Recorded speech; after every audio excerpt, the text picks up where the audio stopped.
Okay.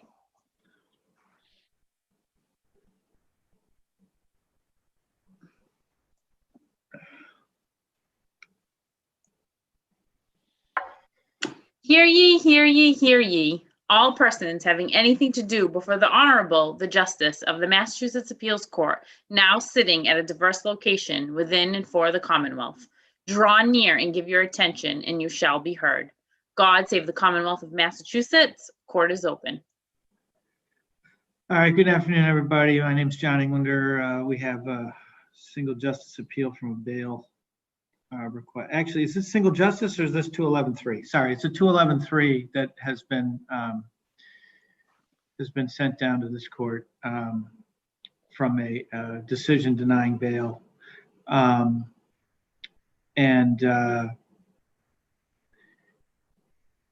Why don't we start with the petitioner?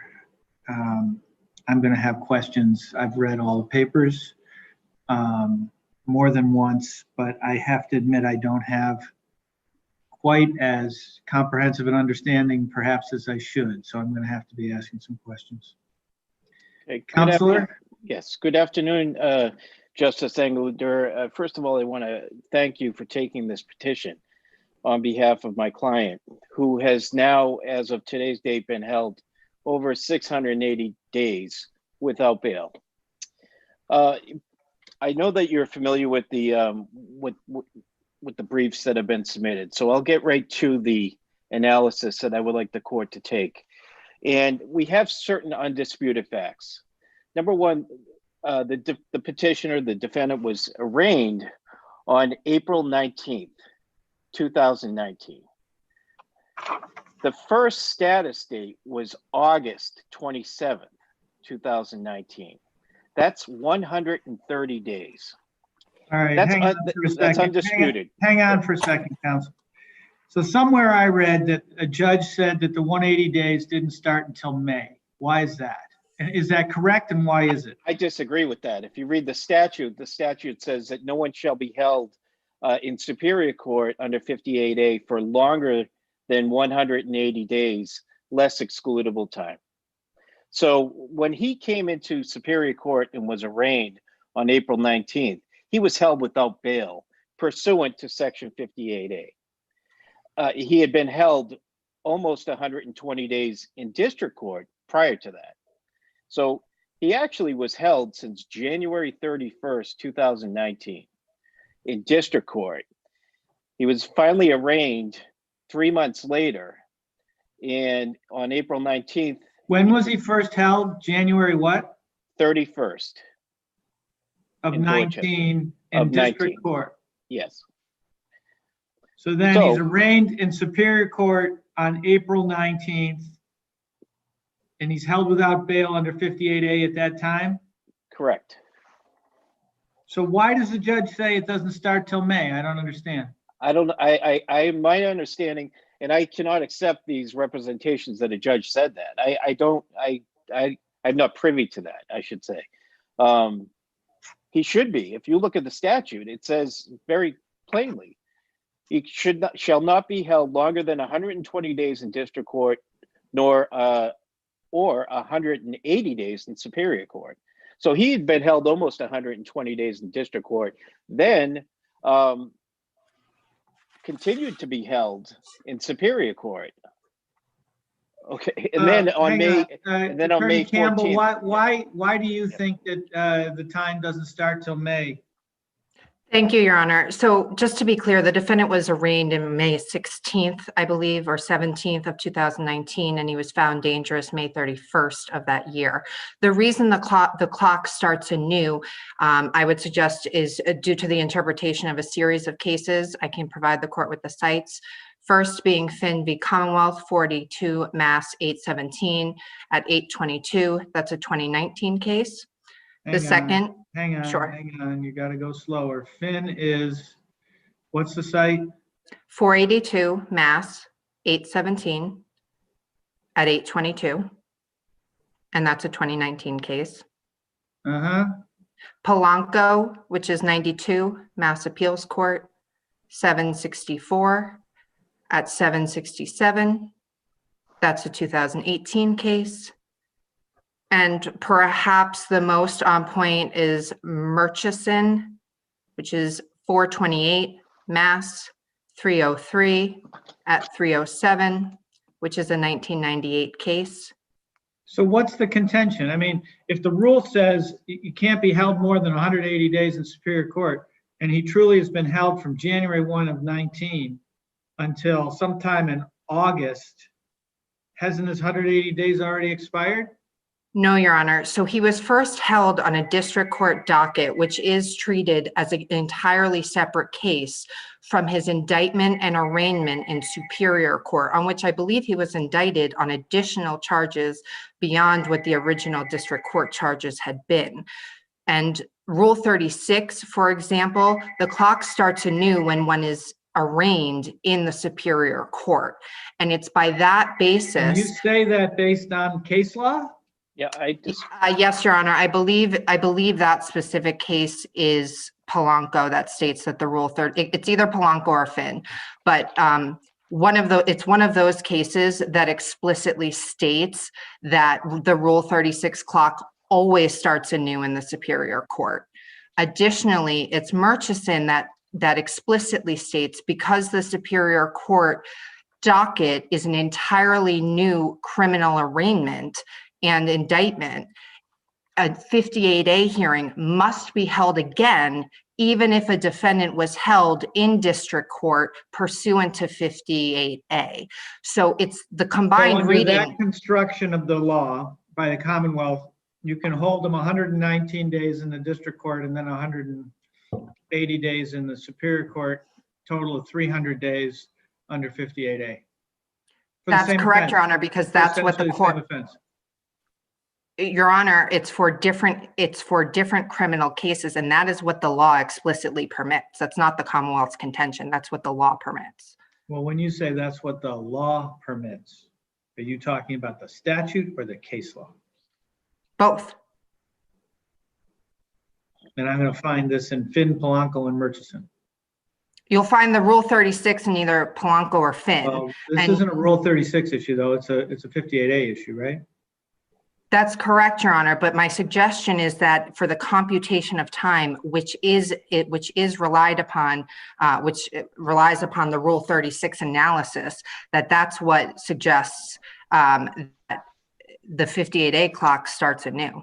There's different considerations between Rule 36 and Rule 58A, aren't they? I mean, Rule 36 is about speedy trial. Rule 58A is about holding somebody against their will. Your Honor, the statute of 58A explicitly incorporates the time calculation of Rule 36, and that is why I am bringing that into consideration. And the other thing that I would point out, Your Honor, is that 58A detention is explicitly designed to protect the community. And in repeated cases, I would refer to Abbott A and Commonwealth v. GF, which is in the Commonwealth's opposition. The defendant's liberty interest, when he has been found by clear and convincing evidence to be a danger such that no conditions of release can assure the safety of the community, that liberty interest gives way to the public interest in safety. And so in that way, this is unlike any other bail determination. Have you talked to your sister about the argument that she made last week in the Commonwealth against Howard case? Because you're making a similar argument to the one that your sister made, from your office. And I cannot accept the notion that we hold somebody indefinitely where we have not convicted them of a crime. Your Honor, I'm not suggesting that someone be held indefinitely. I am suggesting. You are, because you're saying there's no limit. Your Honor, I am saying that the limit is dictated by the SJC's legal analysis and statutory interpretation of 58A. And that, counsel, the federal Constitution says otherwise. Certainly, Your Honor. And with respect to that. Don't make that argument. I'm sorry. It's fine. You guys are doing your job as best you can, and I totally get it. But the argument that you can hold someone indefinitely because our statutes say so, or our SJC has said so in a different context, can't be right. Your Honor, I am not suggesting an indefinite detention. I am suggesting that the guidelines are one, dictated by the statute and the SJC's analysis, but ultimately, as Your Honor points out, substantive due process, which the defendant claims, which by the way, the SJC dictates is not an available remedy in Luigi, but substantive due process. No, they don't say that. If I recall, in every single one of the cases that I've seen, what they say is, of course it's a limit, but we haven't reached it yet. Your Honor, quoting Luigi, until the time comes, the remedy available to a defendant whose length of pretrial detention has been extended by our emergency orders is not a due process hearing, but instead the individualized consideration provided by the trial court judge who decides a defendant's motion for reconsideration. That is explicit from the SJC. But beyond that, even if this court were— that's saying the same thing that you're saying. It's not the way I read it, because there's a point in Luigi where he says, we'll reach this point at some time, but we haven't reached it yet. And I think I'm quoting it almost directly, am I not? Your Honor, it explicitly states you're correct. We have yet to approach the length of delay that would trigger a due process analysis, and we fervently When hope was that we would Luigi not need to. decided? How many months ago was Luigi decided? Your Honor, it was decided in June, but what I would suggest to this court is, as an intermediary court, this court must follow that language that a due process remedy is not available. And if this court decides against the defendant, then the SJC can consider that. I'm bound by the federal Constitution. Maybe, but you did an excellent job in your brief, and I'm going to question counsel pretty extensively about what the history here is. But the notion that there is indefinite detention of people who have not been convicted of crime is just not going to sell. Your Honor, may I address the substantive due process under the federal considerations, which is that the pretrial detention must be dictated by one, reasonableness, and whether or not it shocks the conscience. And that's right out of, I believe it's Johnson, that discusses pretrial detention in the context of 58A and incompetent defendants. That case is relied upon in Abbott A by the SJC. And with respect to whether or not this is reasonable or that it shocks the conscience, which is the language used in Commonwealth v. GF, I would suggest that that cannot be the case here, where almost the entirety of the delay in bringing this defendant to trial is directly attributable to the defendant, because here the Commonwealth has, from the very first trial date, been ready, willing, and able to. Slow down. I understand the argument. And I want to examine what you just said, because I want to make sure I got the facts. Number one, you say ignore the first 3 months because that's a different criminal case. In fact, neither one of you put it in your briefs. So it seems to me that I do ignore those first 3 months. So we're in agreement that he was arraigned April you say 19th. On May 16th. He says on April 19th. I would like to know, do we know which day it is? I unfortunately, where I'm on the screen here, I can't pull up, or if I pull up. Is it in his BOP? Would it be in his BOP? No, it would be. I have it on the docket, Your Honor. On the Appendix A. If I can just have a moment, I have it here. Sure. It's I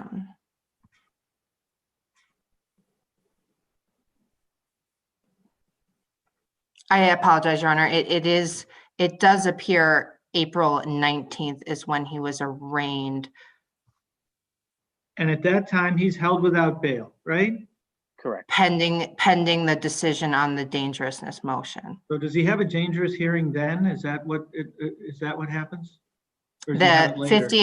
58A hearing, and Commonwealth Appendix page 6 was rescheduled by agreement.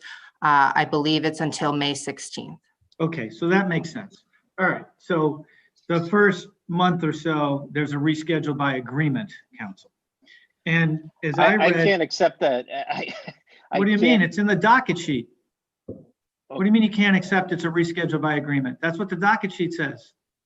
Okay, if that's what the docket sheet says. Well, that's what she just read to me. I mean, I'm assuming that's what it says, and this is important. And I'll go back and read everything really carefully again.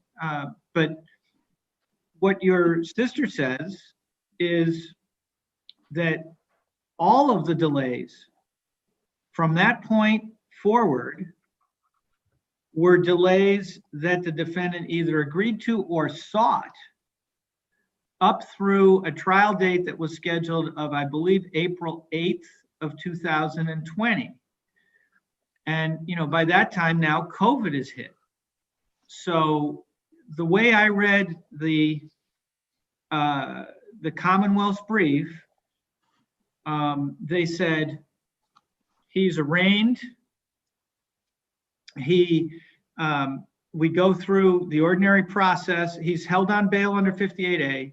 We go through the ordinary process of preparing the case for trial, which includes discovery, which includes requests for continuance that come from the defendant, which includes continuances because the defendant changes counsel. And all of that time, as I read it, all of that time, maybe there's a week here or there, was at the defendant's request up through an anticipated trial date of April 8th.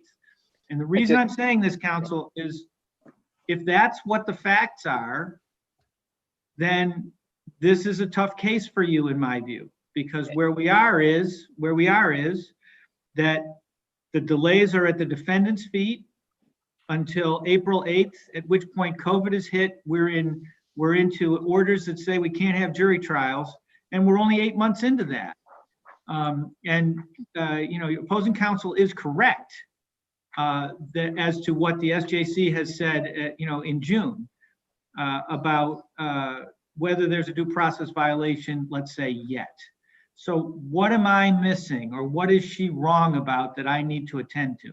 Okay, first of all, the dangerousness hearing, based on the Commonwealth's brief, was held on May 31st. Okay, that's a substantial period of time beyond the original arraignment in April. So he was But they agreed to continue the hearing from April 19th to May 16th. That's what she just read to me, that was an agreed date. I wasn't the attorney, so I'm not privy to that information. However, I will say that my understanding is the Commonwealth held him as long as they could under the original 58A, the entire 120 days, then started a new clock on May 31st for a new 180 days. That's my understanding of what occurred. Secondly, if I could just address the time periods here. The original trial date was set for September 16th of 19. All right, so from the arraignment to the original trial date is 150 days, undisputed. During that time, the defendant filed no motions, not a one, sought no continuances. On the other side, the Commonwealth was continuously providing more discovery. It seemed like each court date, the Commonwealth would send a different notice of discovery. In this case, there were 18 notices of discovery. Now, what's significant is the 17th notice of discovery was actually the day after the first trial date. On September 17th, the Commonwealth provided its 17th notice of discovery, and they provided a SAR report, which is a suspicious activity report.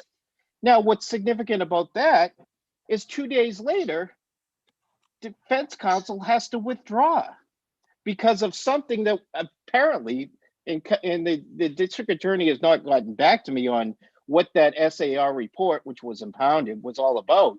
But apparently it referenced the attorney as a possible witness. So she had then a conflict, and she then went to Judge Kaplan, and there was an ex parte hearing on November 6th.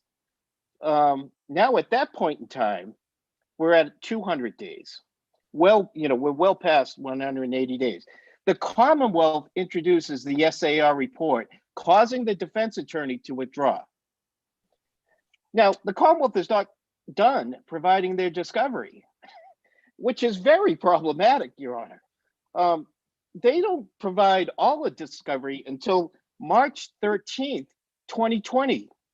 Now, that isn't entered into the docket. And in fact, the Commonwealth didn't send a cover letter with that. They hand delivered it to my, ADA Tochka hand delivered it to my office. And she sent me a text saying, oh, I just dropped off some more discovery. Well, that discovery is mandatory discovery because it indicates that these young women were posting both before and after they met the defendant. And so there's photographs, which is all relevant and which is material. When was that provided? 14. When was that provided? Not until March 13th of 2020. Do you have any indication that they knew of that information before they provided it to you? I mean, these the are, as I certainly understand didn't. your presentation, counsel, this is information that appears in third-party documents, other postings, there's nothing that suggests that the Commonwealth was delayed. They have Brady obligation to provide it, right? So this was recovered from the phones. They did a search warrant of the phones, and this was recovered. That's my understanding, based on, and I'd have to pull it up, but it came from detective, one of the detectives in the. well, now I think the we're unit. farther into the weeds than we need to be. Okay, well, Can I it's just simple. back up? Counsel, Yep. can I just back up for a second? Here's what I now understand the significance of the date, May 31st. That is actually the date that I think Judge Brieger entered her order finding 58A dangerousness. And I suspect that she entered that order on that date because it was precisely 120 days from the first date that he'd been held in district court, so that no one could claim that there was an issue with that. I also understand why the contention is that that's the date to start the 180 days. I don't know whether that's right or not, given that he'd been arraigned in Superior Court over a month earlier. I don't know that. I'm just saying I now understand the significance of it, having sort of had this piece together. Secondly, the Commonwealth says the defendant moved to continue the trial date on August 30th of 2019. August 30th is, under any reading, less than 180 days. And at that point, as I understand it, that tolls the running of the 180 days, doesn't it? Because it's excludable time. But you're not giving the benefit to the defendant of the original time period was, you should at least give him till 9/16, the date of the original trial date. And then anytime after that. Why? He moved for continuance on August 30th. So and meanwhile, he could have gone to trial in September. There was a date. There's nothing in here tells me he couldn't. Well, he couldn't. Certainly the Commonwealth, we can agree, the Commonwealth had not provided all of its discovery before the first trial date. Well, there's the 17th and the 18th yes and notices no. What of we discovery. don't know is why they were late with the other discovery. We don't know that. Okay. We don't have findings on that. We know that they produced things after that. That's what we know. Right. And I guess what I'm asking the court is that the Commonwealth shouldn't be allowed to stall the production of discovery and then claim that all that time is not excluded because the defendant had requested a trial. I understand the argument, but only partially. Your predecessor sought the continuance on August 30th. At that point, all he had in front of him was what he knew had already been produced. He didn't know if anything more was going to need to be produced. What he knew was, and as of that date, that's 3 months in, right? So the Commonwealth has made productions. We're 3 months in. I think it'd be hard to say that they've been materially late at that point with discovery. He says, I've got too much. I'm not ready to go to trial on the 16th. The case was held for 3 months in district court. Commonwealth had plenty of time by the arraignment. I understand that argument. You haven't cited to me. You didn't even mention the district court process. Well, I'm mentioning it now. Slow down. Times are slow down, counsel. Slow down. Okay. If I'm talking and you're talking, I can't hear you. All right. It may be material. it strikes me as something that's pretty odd that somehow you get to piggyback these dates. But I'm being told that you do, and you didn't mention it in your brief. So literally the first time I even knew that there was a district court process was when I heard it from you about 20 minutes ago. So that's where I am, okay? I'm trying to understand it, and I'll take a look at it. But right now, I'm going to operate on the assumption, because you didn't mention it in your brief, and the Commonwealth tells me that the law says that they're separate, that they're separate. If they're not, I'll take a look, okay? So that means we're talking about an April arraignment and an August 30th request for a continuance. And then I believe counsel's right. Then there's a change of counsel, which causes additional continuances, right? Correct. And you say, hey, that was something that was caused by the Commonwealth. Again, not mentioned in the briefs. I don't know any way, I don't even know how to start thinking about that problem. Fair enough. I mean, you know, one of the things you're saying to me is, and I get this wasn't provoked by the defendant. He isn't somebody who's out there trying to change lawyers. His lawyer decided that they had to change. That's what you're representing to me, right? Correct. Okay. If I've got the facts right thus far, is there any time from August 30th to April 8th where you can say we were ready for trial and the delay was the Commonwealth's? I can't say that. I can say that we were ready for trial on March 25th. We represented that we were ready, but the court couldn't accommodate us. Now, the Commonwealth did not request a continuance. The court did. The court said, look, you know, but that's 14 days, right? That's 14 days. So that can't get you to, if the dates are April 19th to August 30th, 14 days isn't going to get you over 180 anyway, assuming that those are the right dates. And I understand you've made some arguments that would change that. Yes.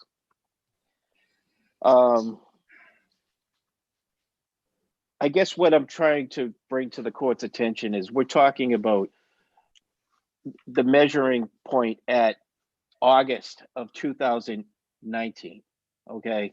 And I understand, Luigi, we have a pandemic and that threw everything into a flux. But I am asking the court to take into consideration that August was over a year ago, August 19th. So August 30th was 130 days in. September 16th was 150 days in. And we're talking about September 16th of 2019, that we're 150 days in. I guess now it becomes a due process issue, because citing Abbott A and Mendoza, which the Commonwealth cites too, it states very clearly that detention under 58A was not intended to be long. It was intended to be short-lived and ending in a speedy trial. That's the cases that the Commonwealth cited. So this is not short-lived, ending in a speedy trial. And now, because of circumstances which are out of the Commonwealth's control and out of the defendant's control, the defendant is being held well beyond the statutory mandated 180 days. If the legislature intended that, it goes a year or 2 years, they would have said that. But instead, unlike Rule 36, 58A says you can't be held longer than 180 days, less excludable time. Obviously, if the defendant prolongs things by filing motions and seeking psychiatric care and whatnot, obviously that tolls the time period. But in this case, it kind of came to me in pieces, frankly, Your Honor, that the Commonwealth was like, it was piecemeal discovery. And then it dawned on me when I originally filed this Rule 36 analysis with an affidavit, which is not part of the record, but my affidavit broke down all the different continuances. Judge Kaplan, he really didn't fairly address it, in my opinion. But my argument didn't even take into consideration that the Commonwealth was not yet finished with providing discovery, because that occurred in March. So, I didn't realize that until I'm going through all these 17 discs of discovery that I didn't have everything until March.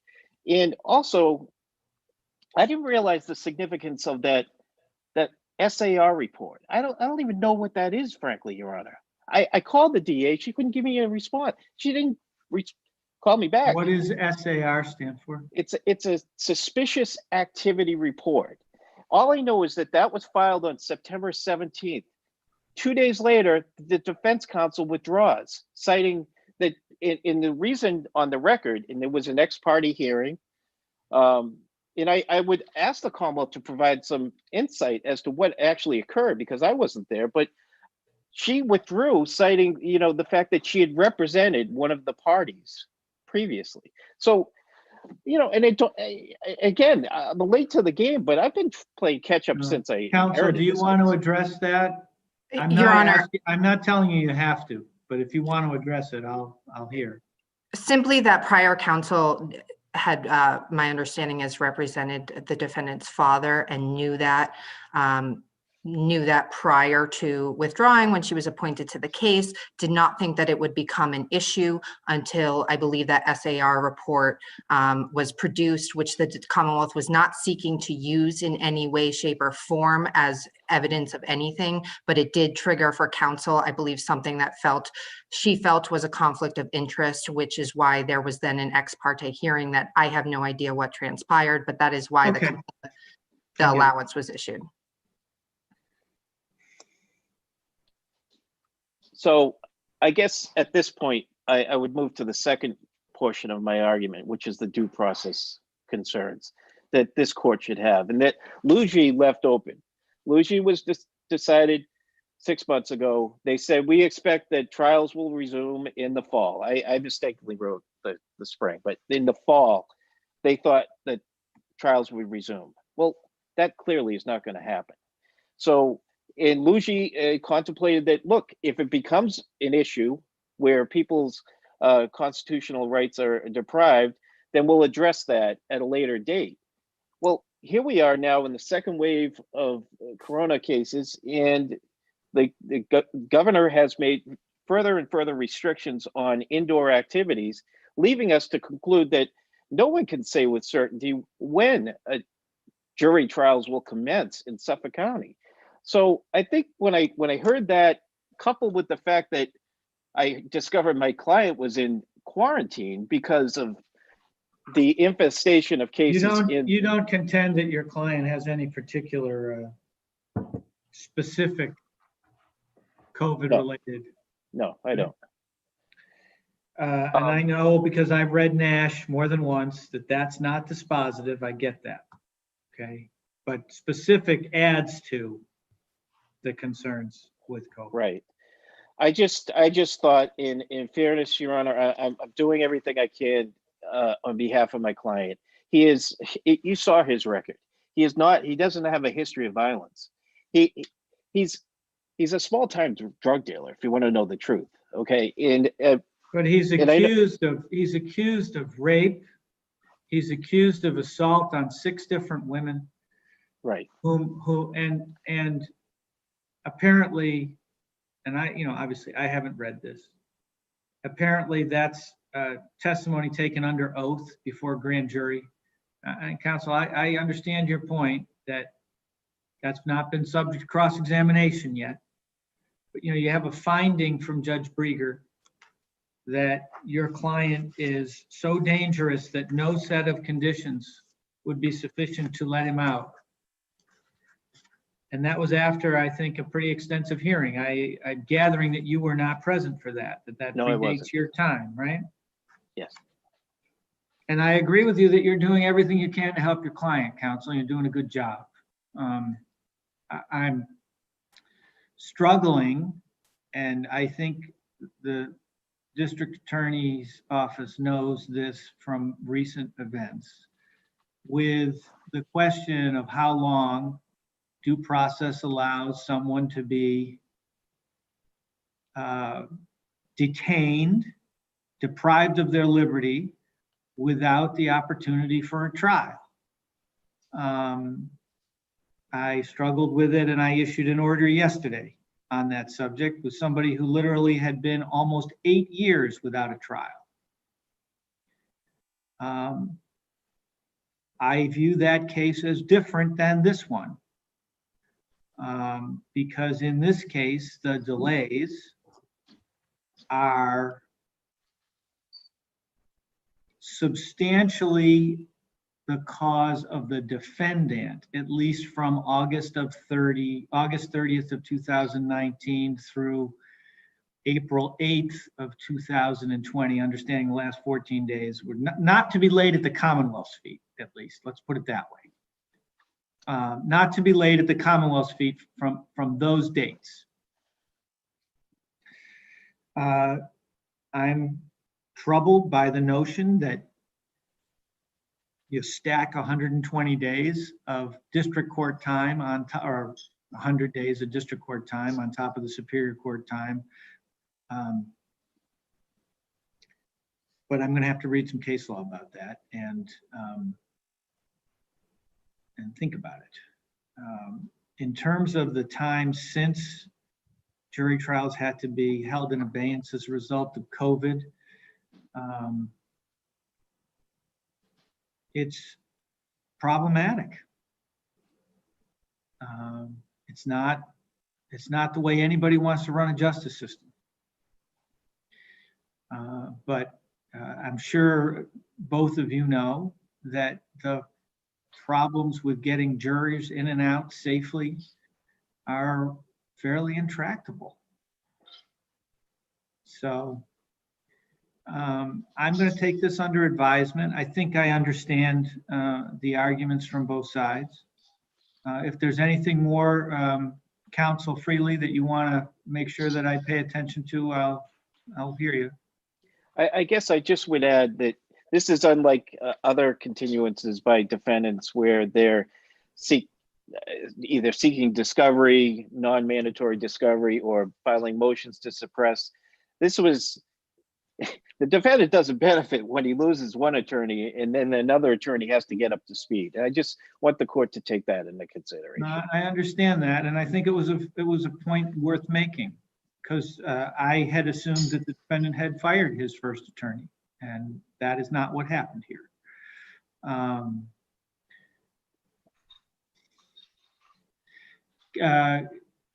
Counsel Campbell, anything you want to add? Your Honor, I would just, again, even in the substantive due process analysis, the standard, as Your Honor knows, is whether or not in the totality of the circumstances, the delay is unreasonable, the pretrial detention is unreasonable, and whether it shocks the conscience. And in this specific circumstance, I would suggest that that cannot be the case, where much of the delay, in fact, the two requests for continuances of the trial date were specifically at the request of the defendant and done with the agreement of the Commonwealth. And his failure to object at any point to any with the courts being attentive to the fact that they wanted to get the case tried. Yes, Your Honor. Yeah, I understand. I think I understand the record. There was only one request of the continuance of a trial date, not two. Well, but wasn't there a delay that was requested? I stand corrected. I did ask for a continuance when I came onto the case. Yeah, I think that's what she's referring to. Yeah, yeah. Okay.